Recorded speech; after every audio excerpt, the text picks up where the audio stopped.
Chandler Cottrell. I've been with Madtree for 6 years now. Awesome. Quality role the entire time. Been the manager here for 4 years, doing food safety and quality. We do a lot of the flavor development in here as well for all the Sway products, and a lot of like our dry hopped beers. Kind of start through here and doing our sensory, and that's how we build some recipes out. So we were talking some brew day stuff, some yeast stuff. Yep. We were kind of talking about like big picture. You have a Chico-like strain in house, you have a hazy strain, and you have a lager strain. What kind of generations are you getting out of the Chico strain? So that one is our best one performing, and it also helps with how the turnaround time is for that one. So we can go up to like 12. Ideally, we're never going that far. We start usually bringing in the next generation around generation 6. But we're also changing that a little bit. We're doing a lot more lagers now, a lot more hazy. So what American Ale might have been like every week you could count on there being a crop, that is less and less the case right now. So we get tighter on American Ale, which is unique for us. So we take timing and generation into it. If there's ever a hold that's over a week long, that starts playing into how long we want to start stretching this, and keeping notes on just how it's performing over time. Viability for us, we don't really ever see a big drop. We contain really good viabilities that stay over 98%, I would say, most of the time. How are you storing when you store Chico? Is it just coming off harvest directly into a tank because you're in a production type environment? Yeah, that one does have the specialized. So that one has what we call Mother Mary, which is our bigger bring. So that one has agitation that will turn on sporadically. I think it's every 2 hours it turns on for 10 minutes, just enough to keep it moving. And we did a lot of reports on that using some design of experiment. And we did see a big increase in our viability long-term doing that, and we've just been riding that. I bet. With the other strains, we don't have those same things, so we have to be more adaptive of it. Might be going to a small fermenter, it might be going into a mobile yeast brink. There's a few different options that we get around it. Sure. What differences do you see, aside from standard fermentation, ester production, stuff like that, what sort of differences do you see with running your hazy strain in-house? Can you get the same as many generations as you can out of your Chico strain as you can with your hazy? Can you talk to me about that a little bit? No, we have yet to go, I think, over Gen 6 for our hazy strain. And when it stops, it usually stops really bad, and fermentations just stall out really premature. We get to like 6 Plato, and that's well off of our target, and we are just kind of stuck there. Everything looks right. And for us, it's generation. If we keep the yeast healthier, they're fine. We've looked at different nutrients, we've added zinc, taken away zinc, all of those things, nothing quite adds up besides it doesn't like to be stored for a long time.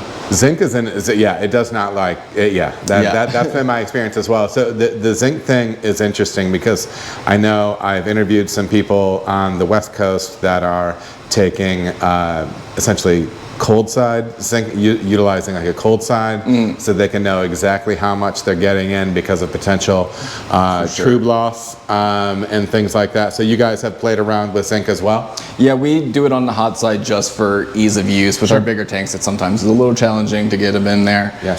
We definitely know we're losing a lot of it, so we're overdosing a little bit. We've sent out some wort samples afterwards, and surprisingly, that's when the hazy came back as having higher zinc already. So we kind of back that off, and we've seen better flocculation since we've stopped adding zinc, but everything else has been really positive with our zinc addition. Nice. And you can answer this or not, depending on, well, because it's just beer talk, and some people like to share different levels of things. When you are, I know you turn a fair amount of lager. I love using like versions of the Augustiner strain. I think there's some temperature range there, stuff you can do with it.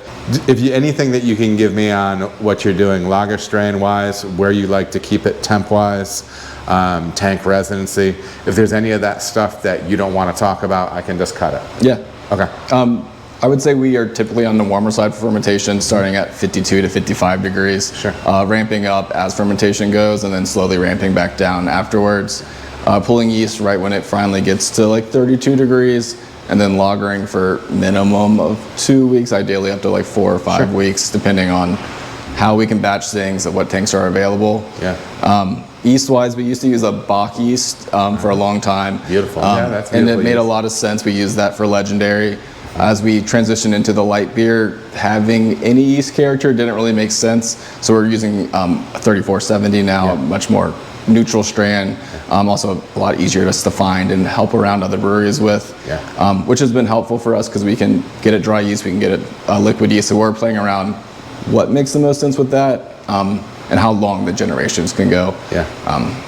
Which having multiple lager brands also helps stretch that out versus having only legendary lager and then maybe having a Ziegler come up every now and then, but those were seasonals. Awesome. Oh, this escaped my view before. Okay. So this is Sprinkman as well. Yep. So modeled just like our big brew house, built with the big brew house in mind. Yeah. A little bit more manual, but still a lot of things that are automatic. Say that I'm mostly talking about like strike water temp still gets calculated and formed for us. Knockout control and cooling our wort down is set and controlled for us. But just like our 100 barrel, we have touchscreen, but the same software, so very familiar. All kind of laid out, and the ability to open and close valves underneath so I can close drain valves or I can close different pathways underneath, while it's being able to set like if I'm Vorlofing, right, I can this valve open will pull from the bottom of my lauter tun and push through the Vorloff line back into the top of it, right? Same situation here for chilling column. We got the chilling column. This water works when the CLT is on. Same place to be able to pull water from or pour samples from. Same programming here. Same programming here. So like here you can see the layout, right? I can when I'm ready I can open the right valves, control the pump, and send it to like my boil kettle, right, where it just tells me, hey, manual valve 1220 and 1219 need to be set in a certain way. And so I can see what manual valves I have to interact with. Same things for like on the kettle, where if I'm like running cleaning operations, I can have this valve open to go to the spray balls.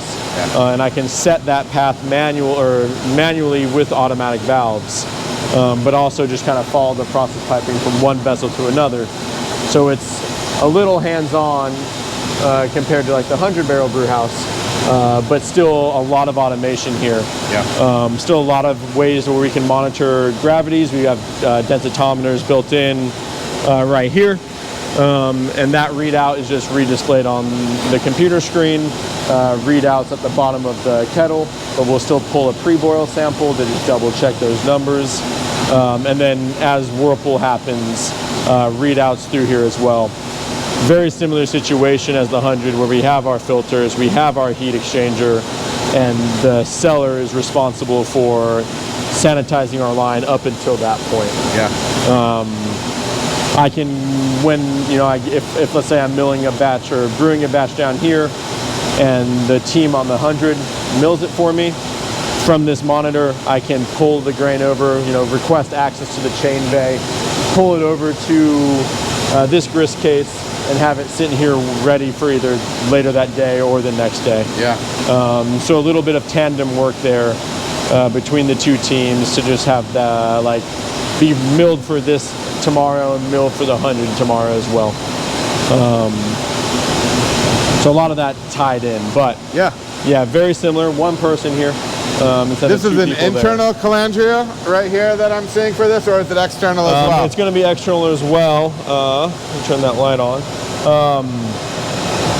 External as well. It's a lot smaller. I can point it out. See. This is just while we're boiling through this, we will use the pump, which is different than on the 100. We have two valves, one that comes in on the side, and then one that will push up and come off this cone. Okay, so does that shoot like up underneath that cymbal, or does it pour over the top of it? Yeah, it'll pour over the top of it. It'll come through this wort line here. So it's still a steam stack. And the valve on the bottom will pulse. So it'll be open for 30 seconds, closed for 60 seconds. What that allows us is it really helps with boil overs. We've never had a boil over here, knock on some wood. But it being dispersed through that cone really helps maintain the integrity of our boil. So we can boil real hot. We can push 400 pounds of steam per hour through, be ripping 80 gallons a minute through this the vessel itself without fear of opening this up and and injuring anyone. Absolutely. It also does have a sensor right here that will, if it detects foam at that boil over, it'll kill it. Dude, those are so nice. The first time I ever had one was at Sonder, and it's just so nice. It's just a layer of protection for the brewer. Yeah. But yeah, no, luckily everything goes well here. It is, I mean, like we talked about, still 210 degree in the vessel. Yes. 218 out of the calandria. It's all scary. It's all dangerous. It all deserves some respect and proper training. And then whirlpool over here. Yep, same whirlpool here. Same style of the vessels, right? We got the false bottom in the kettle. This is still a flat bottom vessel. Whereas here, this is the back of the whirlpool for the 100. These, you can see 2 of the 3, but we've got little jets that'll come on and spray that trube pile towards the drain. On this 15 barrel, we just have 1 of those jets that's on the backside that'll also help spray the trube pile down and towards the drain here. So again, these systems are nearly identical. So after we train on the 100, coming down here and training on this 15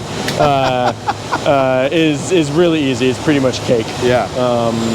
Not a lot of like extra learning to do other than pay attention to your pathways, double check all your drain valves because the computer's not going to do it for you. Certainly. Love it, man.